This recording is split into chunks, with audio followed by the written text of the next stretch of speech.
Le colonisateur est venu, il a exploité, il a pillé des ressources, des richesses qui ne lui appartenaient pas. Et les vautours qui se partagent l'Afrique ont des noms. Société commerciale de l'Ouest africain, 650 millions de bénéfices en 1949. Compagnie française de l'Afrique occidentale, 365 millions de bénéfices en 1949. Davom, 180 millions de bénéfices. L'Africaine française, le Niger français, la Compagnie française de la Côte d'Ivoire, c'est le trust anglo-saxon Unilever, 11 milliards 500 millions de bénéfices en une année, 40 millions par jour volés aux Africains. Mais je veux dire avec respect qu'il a aussi donné.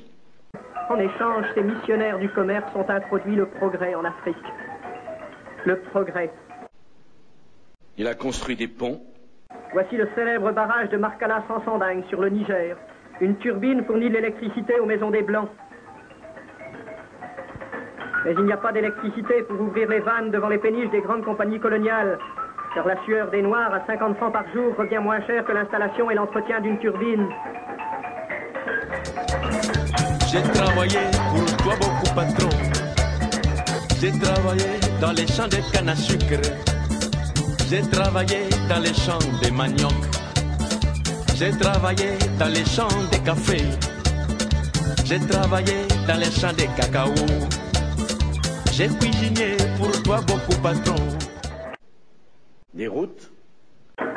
Il paraît qu'il existe, au-delà des mers, des rouleaux compresseurs qui sont des machines fort utiles pour faire les routes.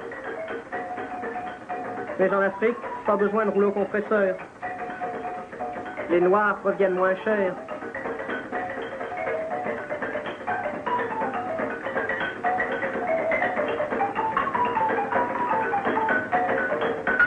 Des hôpitaux, des dispensaires. Tu t'étonnes de voir un village sans école, sans médecin. En Afrique, on ouvre une école quand les grosses compagnies coloniales ont besoin de comptables. On envoie un médecin quand les grosses compagnies coloniales risquent de manquer de main-d'œuvre. Des écoles. Il y a place dans les écoles d'Afrique noire pour 4% des enfants d'âge scolaire. Juste le pourcentage suffisant pour que l'administration ait des greffiers et les compagnies coloniales des comptables. Les gosses jouent, une coquille d'escargot remplace la toupie.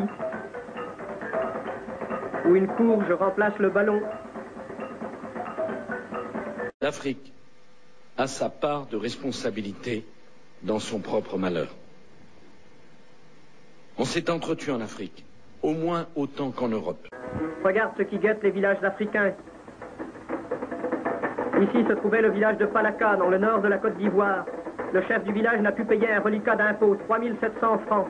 Le 27 février 1949, à 5 heures du matin, les troupes sont venues.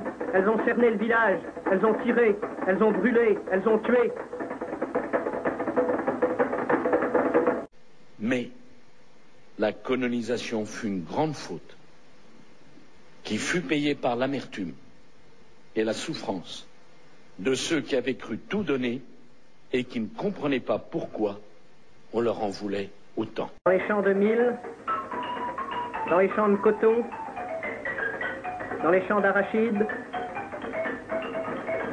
les femmes noires, les enfants noirs travaillent. Les revenus de Le Sieur et d'Unilever montent en flèche. Perfectionner l'équipement, à quoi bon? Une machine ferait le travail de 20 noirs, bien sûr, mais 20 noirs à 50 francs par jour reviennent moins cher qu'une machine. Alors usons le noir. Tu m'as mené dans les bateaux à voiler. Tu m'as fouetté avec la corde au cou.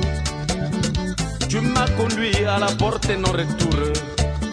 Tu m'as fait connaître la diaspora. J'ai été humilié devant mes frères. J'ai été humilié devant mes sœurs.